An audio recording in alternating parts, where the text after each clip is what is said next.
नमश्चंडिकाय नमोश्रुत्याय नमः। हिमालय के घर में विवाह का उपक्रम क्रम भगवान शंकर के यहाँ सभी देवताओं के आगमन पर हर्षोल्लास। श्री महादेव जी बोले, मुनि श्रेष्ठ। उसके बाद गिरिराज हिमालय के नगर में संसार का आनंद वर्धन करने वाला पार्वती विवाह उत्सव प्रारंभ हो गया।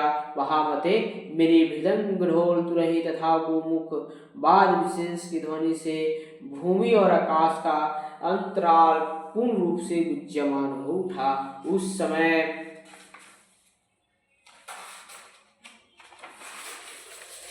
समय गंधर्वगण अत्यंत हर्षित होकर गा रहे थे और अप्सराएं चित्ताकर्षक नृत्य कर रहे थे। देवताओं तथा पर्वतों की कन्याएं पार्वती का विवाह देखने के लिए पर्वताधिपति हिमालय के पूर्व में आ गई। मुनि श्रेष्ठ, गौरी के विवाह उत्सव में उन हिमालय ने अनेक प्रकार के वस्त्रों तथा अलंकारों आदि के द्वारा उन सभी कन्याओं को संतुष्ट किया। इस प्रकार हिमालय के पूर्व में मंगल विवाह उत्सव का अत्यंत सुंदर स्वरूप विद्यमान था। सुंदर गंध से युक्त वायु धीरे धीरे प्रवाहित होने लगी। उस अवसर पर सभी प्राणियों के मन में महती प्रसन्नता छा गई थी। सभी दिशाएं प्रकाश से भर गई और सारा संसार स्वस्थ हो गया। उस समय महेश्वर के पास जाने के लिए इंद्र ने भी समस्त देवताओं, गंधर्वों और किन्नरों के साथ प्रस्थान किया। ठीक उसी समय मुनि श्रेष्ठ शोभा संपन्न नारद जी ने रति से कहा कि महादेव और पार्वती का शुभ विवाह संपन्न हो रहा है। उसमें गंधर्वों, किन्नरों और नागों के साथ सभी देवता जा रहे हैं। तुम इस समय देवराज इंद्र के पास जाओ, विलंब मत करो। विवाह की प्रसन्नता से युक्त महेश के पास जाकर यदि वे देवता तुम्हारे पति के जीवन के लिए उनसे कहेंगे तो शिव जी निश्चित रूप से कामदेव को पुनः शरीर की प्राप्ति करा देंगे। ऐसा कहकर वे नारद मुनि शीघ्रता पूर्वक महेश्वर के पास चले गए और इधर रति भी अपने पति के जीवन के लिए प्रयत्नशील हो गए। अपने यहाँ आए नारद जी को देखकर महेश ने यह वचन कहा, तात आपका स्वागत है। इस समय जो भी कार्य करने योग्य हो उसे आप संपन्न करें।